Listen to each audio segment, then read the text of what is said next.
हे गुरु ब्रह्मा हे गुरु विष्णु हे शंकर भगवान आपके चरणों में, हे गुरुदेव प्रणाम आपके चरणों में, सारे तीर्थ धाम आपके चरणों में, हे गुरुदेव प्रणाम आप।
सदगुरु भगवान आज गुरु पूर्णिमा का महापर्व, आपका कल्याण हो भाई। ठीक है, आते जाते रहिए, आते जाते रहिए। बोलो सच्चिदानंद भगवान महाराज। गुरु पूर्णिमा का ये महापर्व अत्यंत कल्याणकारी, लाभकारी, हितकारी, मंगलकारी और महाराज सब तरह से आपको सदमार्ग से जोड़ने वाला है। इसी पर्व के माध्यम से गुरु से दीक्षित होने के पश्चात ही जीव भगवान से मिलन कर पाता है, अन्यथा उसका मिलन जन्म तो लेता रहता है लेकिन भगवान से मिलन नहीं हो पाता है। जन्म तो लेता है लेकिन भगवान से मिलन नहीं होता। महाराज आप जानते हो उसको क्या बोलते हैं? जो गुरु दीक्षित नहीं करते उसको क्या बोलते हैं? निबुरा। उसको निबुरा कहते हैं। समझ लो महाराज, जैसे कोई मदरा पान करता, अरे जी कहां से आ गया, इसको दूर हटाओ यहां से। ऐसे ही जो ऊपर सृष्टि का जो निबुरा है, अरे हटाओ उसको, बाहर करो उसको। ये संस्कृति में पला पड़ा नहीं है। इसने मृत्यु लोक में जाकर अपना कोई सदगुरु नहीं बनाता, और जो सदगुरु नहीं बनाता है वो भजन से दूर रहता है, सत्संग नहीं करता है, भजन से दूर रहता है। आज की बात है, सवेरे की बात है, अभी मुझसे एक भगत दीक्षित हुए थे परसों। अब उनका टेलीफोन आ रहा था, मैंने उनको रोका, तो ठीक है। अजय फिर वो उससे हमने कही भाई तामसी व्रती नहीं होना चाहिए, तो वो तामसी निकला। आपको देखा होगा वो एकदम तामसी निकला, चला गया। ठीक है, तो तामसी व्रती आदमी को नहीं। आप अगर यहाँ लाए हो, मैं आपको खुली छूट दे दूंगा, मोबाइल बजाओ, बात करो, तो मैं फिर आपको ध्यान ज्ञान क्या दे पाऊंगा? आप अपने उसी में लगे रहोगे तो मेरे बैठने का मतलब क्या है? जब आप संसार को नहीं छोड़ सकते हैं तो मेरे पास आने की जरूरत क्या है? भाई आप फिर क्यों आए मेरे पास? अगर मेरे पास कुछ लेने आए हो तो मैं देने बैठा हूं। मैं आपको कल्याण का मार्ग बताऊंगा, सदमार्ग बताऊंगा, जिसमें आपका कल्याण होता हो, आपका और आपके कुल का। और आप तामसी बन के आए हो, ऐसे नहीं। आप समझ लो, मैंने गुरु टटोलता है बहुत। अरे अभी मेरी आप जो सोचते होगे ना, मेरी सब पे दृष्टि रहती है, बुरा मत मान। मैं एक एक की खोज कर रखता हूं, किसके मन में क्या है, कौन बिल्कुल पक गया है या कौन अभी नहीं पक पाया है। आपको बुरा तो नहीं लगता? मैं ऐसे ध्यान रखता, क्योंकि मेरा काम है। अगर आप मुझसे डॉक्टरी सीखने आए हो तो मैं आपको वो दवा बताऊं जिससे आप जन कल्याण कर पाए।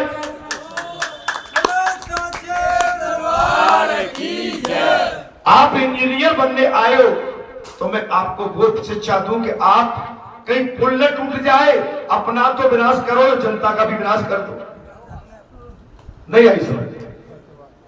और आप ज्ञानी बन के आए हो तो आप अधूरे रहोगे। आपको ज्ञान की पूर्ण प्राप्ति कभी नहीं हो सकती। हो सकता है आप मुझसे भी अधिक ज्ञानवान हैं, आप मुझसे भी अधिक पढ़े लिखे हैं और अनुभवी भी हैं, लेकिन इस समय मौका तो भगवान ने मुझे दिया है और मैं तो मौके का लाभ लूंगा अपने स्वार्थ के लिए नहीं, मैं जन कल्याण के लिए मौके का समय, मैं राष्ट्र के कल्याण के लिए, मैं निजी कल्याण के लिए नहीं।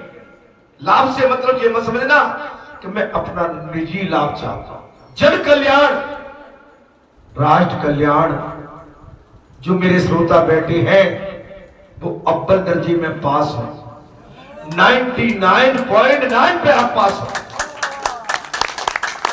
थर्ड डिवीजन नहीं, टॉप फर्स्ट,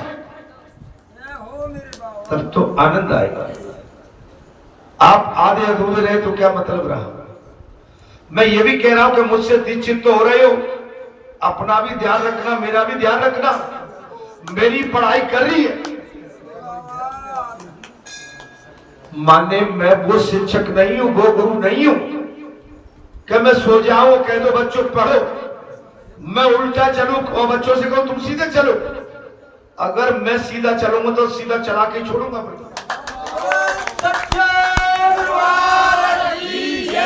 अगर मेरे पसीना टपक रहा है तो तुम्हारा पसीना भी निकलवा दूंगा।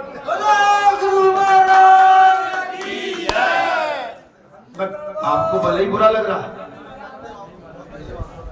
अब मैं पसीना टपकाऊंगा तब कहने का अधिकारी हूं, और मैं एसी लगा के बैठ जाऊंगा और पसीना टपकाऊंगा और तुमसे कहूंगा कि पसीना टपकाओ तो आप भी कह दो गुरुजी पहले आप तो पसीना लाओ तब हम टपकाएं।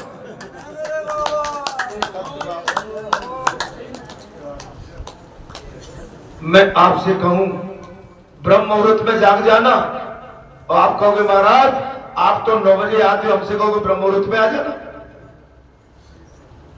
पहले जो शिक्षा देता है उसको पूर्ण तरह शिक्षित होना चाहिए, जब भी वो शिक्षा का अधिकारी है, जब भी सद्मार्ग का अधिकारी है।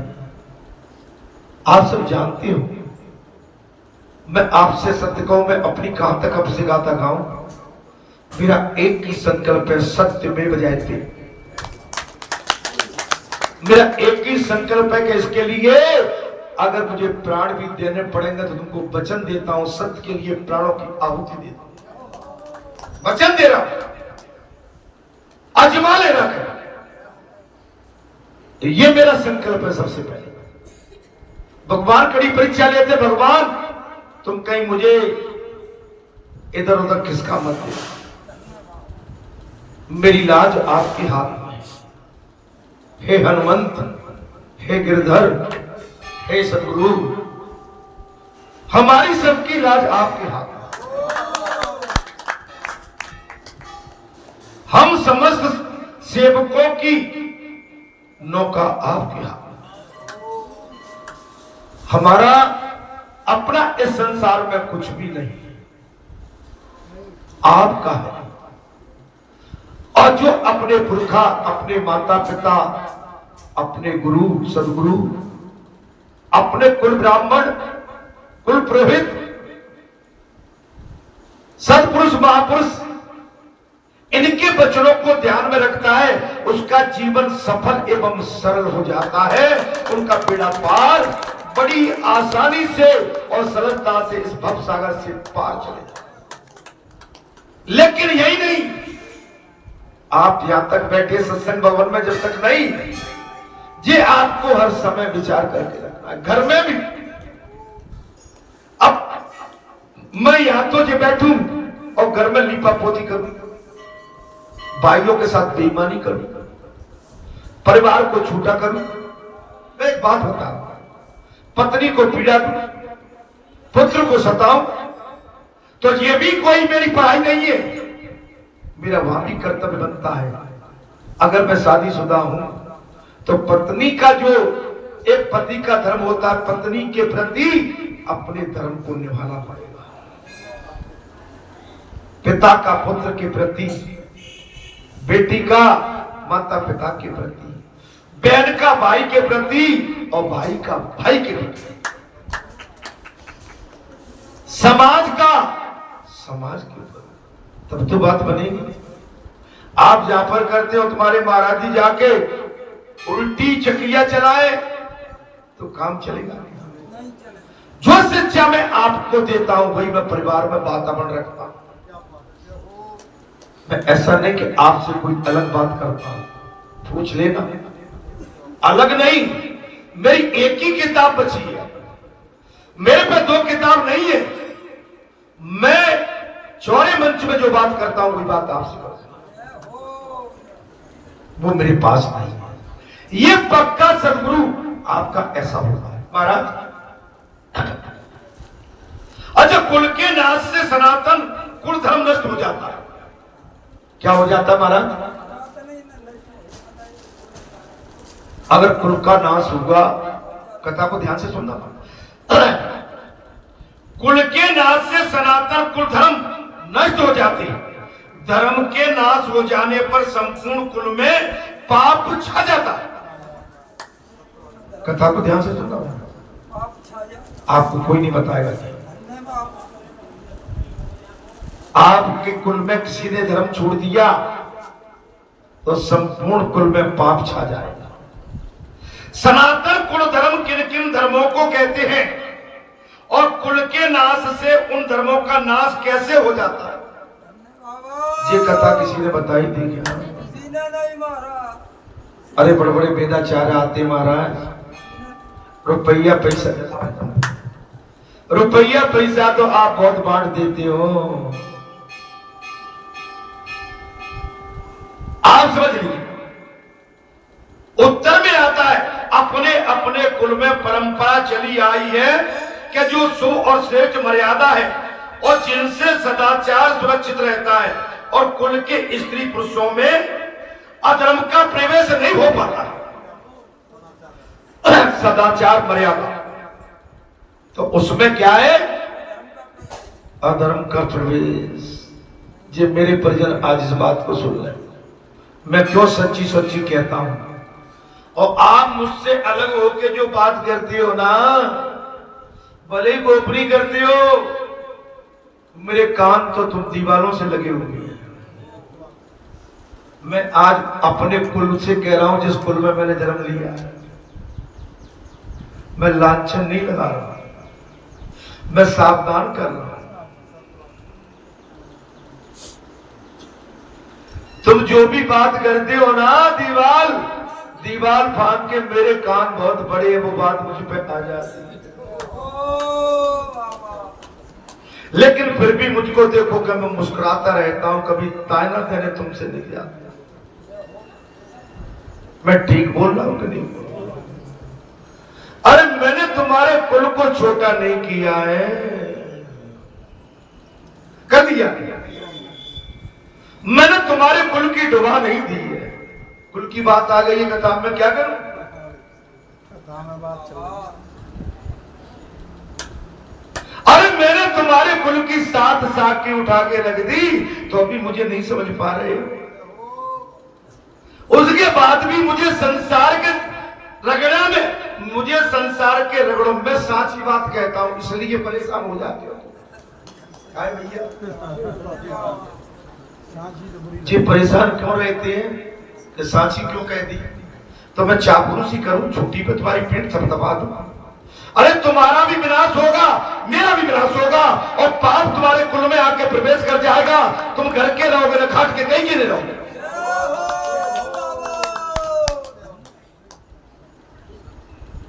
जो तुम्हें झूठी रोटी घी में भूत के देते हैं ना, उनकी बात भी मुझ में रहती है।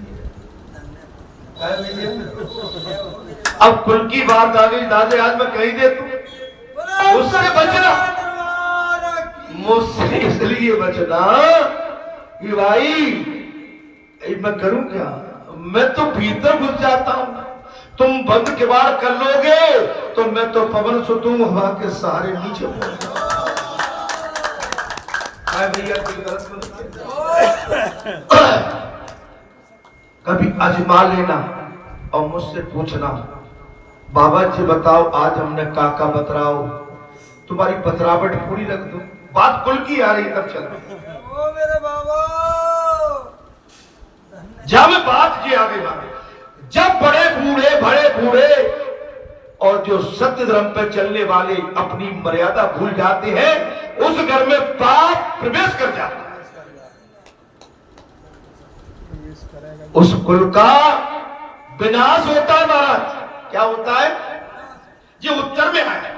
अपने अपने कुल में परंपरा चली आती है कि जो शुभ और श्रेष्ठ मर्यादा है, जिनसे सदाचार सुरक्षित रहता है, और कुल के स्त्री पुरुषों में अधर्म का प्रवेश नहीं हो सकता है। अगर मर्यादा है तो नहीं करेगा। अच्छा मैं तुम्हारी क्यों निंदा करूं? मैं तुम्हारा पुत्र हूं ना, मैं तुम्हारा बेटा हूं। अच्छा क्यों निंदा करना? निंदा नहीं। अगर तुमने कोई ऊपर नीचे बात करी है वो मैं कह रहा हूं, वो मर्यादा के विपरीत, इतनी सी तो बात है। बाकी मुझे और कोई मतलब नहीं है। आप समाज के साथ, घर के साथ, परिवार के साथ, कुल के साथ, अपने गुरु के साथ आपको मर्यादा कैसे करें? अरे जहां आज तो भले ही मैं तुमसे रो लूं, इधर रो लूं या रो लूं, जब अकेले जाओगे तो किस पर रोगे? कौन बचाने वाला आएगा? वहां तुमने अगर ये कह दिया होता क्या मेरा बेटा, मेरा दादा, मेरा काका, अरे सत्पुरुष है, अरे दोस्तों इसकी निंदा से तो बचो कम से कम। क्या बोल गया? अरे तुम ऐसे की निंदा करते हो जिसने तुम्हारे कुल को, अरे जब तक सूरज चांद रहेंगे, जब तक तुम्हारा कुल यहाँ पर जीवित रहेगा। भैया मैं कुछ गलत तो नहीं बोल? अरे जब तुम ऐसे को भी नहीं छोड़ती हो तो तुम्हारा भला कहां होगा? क्यों भैया? मैं तुम एक के लिए नहीं कह रहा हूं, मैं सबके लिए। गुरु की महिमा ये होती है कि आप अपने गुरु पर ही प्रहार करें, अपने धर्मपरायण किसी महापुरुष पर प्रहार करें, अपने किसी सदपुरुष पर महाप्रहार करें। जिस सदपुरुष की गाथा दुनिया गा रही है, आप घर में उसको झूठे सच्चे में किसी को क्यों महाराज? उन शुभ और श्रेष्ठ कुल मर्यादाओं को सनातन कुल धर्म कहते हैं। वो सनातन कुल धर्म सच्चाई पर चले, वही कुल की मर्यादा है। कुल की मर्यादा क्या है? सच्चाई पर चलो, मर्यादा में चलो। आपके घर को, परिवार को, आपके कुल को, खानदान को, आपके राज्य को, आपके देश को अगर कोई आगे ले जाता है तो उसकी सराहना करो। आज योगी बाबा के, क्या योगी बाबा मेरा रिश्तेदार है? लेकिन हाँ पक्का रिश्तेदार है। जो सनातन की पूजा करता है, सनातन को आगे ले जाता है, वो मेरे प्राण है। योगी मेरे प्राण है।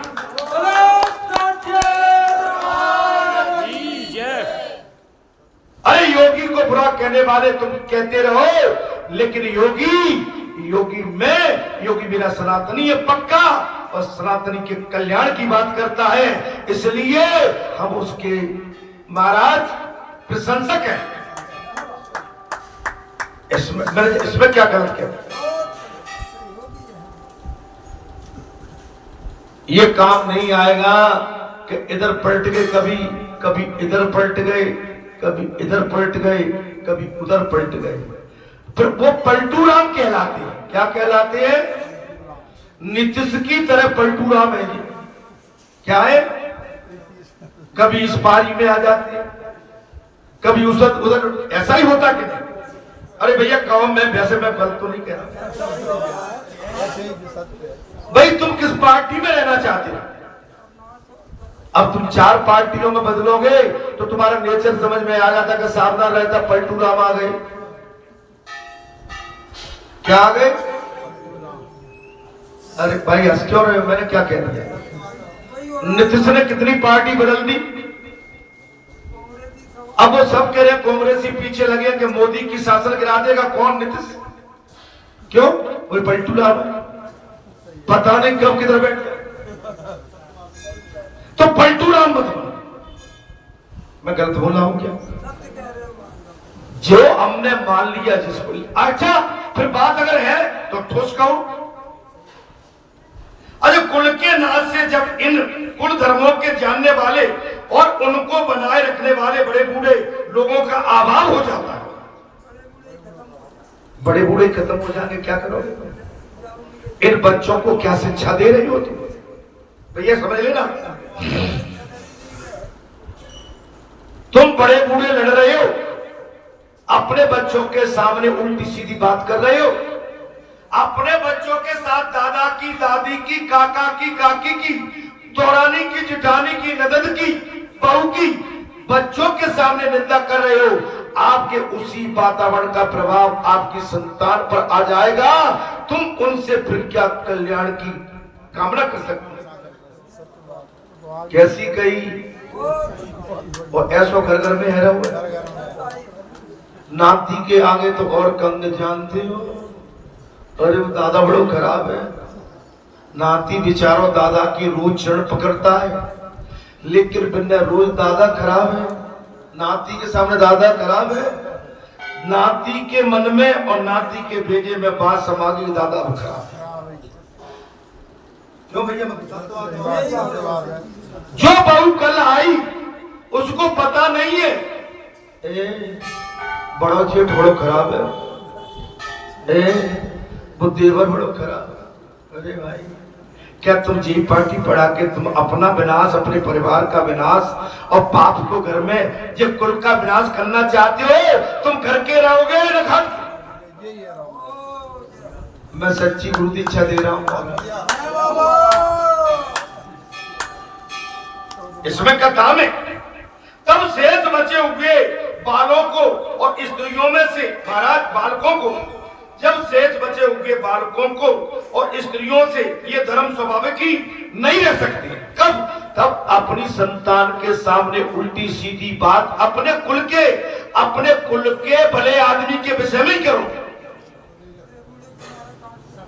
आप कहो तो इसकी फोटो कॉपी दे दो। अगर जहां मुझे ऐसी लग रही होगी कि जी आज कथा हमसे कहना,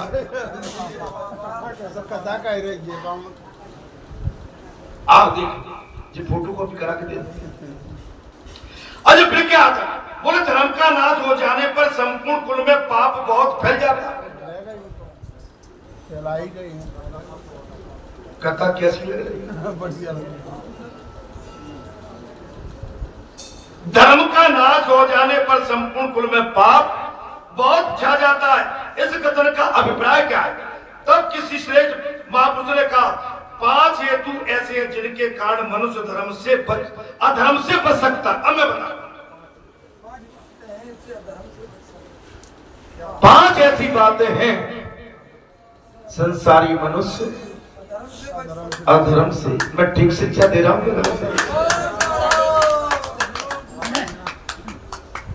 अब भगवान निकाल के कथा दर्जी मुझे पता ही नहीं था। मैं तो आज ये रह लेके बैठा था, लेकिन कथा टांग पे निकल गया। ईश्वर का भय होना चाहिए पहले।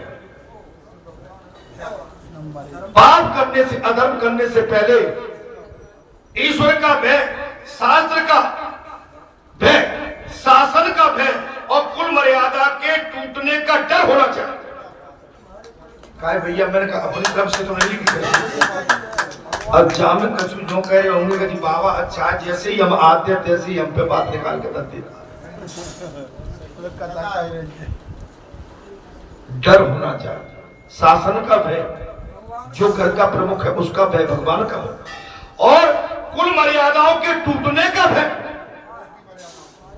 कुल की टूटने का, मर्यादा का भय, राज्य का कानून और शारीरिक तथा आर्थिक अनिष्टि का भय होना चाहिए। अगर पाप और अधर्म कहीं घर में घुस गया तो आपका, माने जो कहते हैं ना, धन संपत्ति और शारीरिक, ये सब नष्ट हो जाता है। पैसे से भी परेशान रहते हैं, फिर आपको पैसा कमाने के लिए उल्टे सीधे काम करना पड़ेंगे। बेड टोल दो खेत की आधी, भैया की बेड मिला लो अपने में, कहोगे कुछ काम करा दो, किसी से बाजार में सौदा कराना है तो उसमें कुछ दाव लगा दो। अच्छा, अधर्म हो रहा है क्या? जी अधर्म, शारीरिक तथा आर्थिक अनिष्टि, आशंका। अच्छा, इनमें ईश्वर और शास्त्र सर्वथा सत्य होने पर भी वे श्रद्धा पूर्वक निर्भय रहते। अगर आपका शास्त्र, वेद और ईश्वर और माता पिता, बड़े बूढ़े की सेवा में आप तत्पर हैं तो वो निर्भय रहेंगे, किसी से डरेंगे। डरेगा कौन? जो भीतर वाले मड़ा में आजा के बाल लगा ले,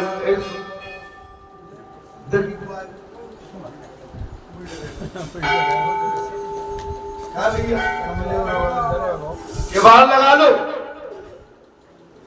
और कहूं ताकि बात कर रहे होते हैं, भैया आगे, भैया आज बैठो, माने खेल खत्म।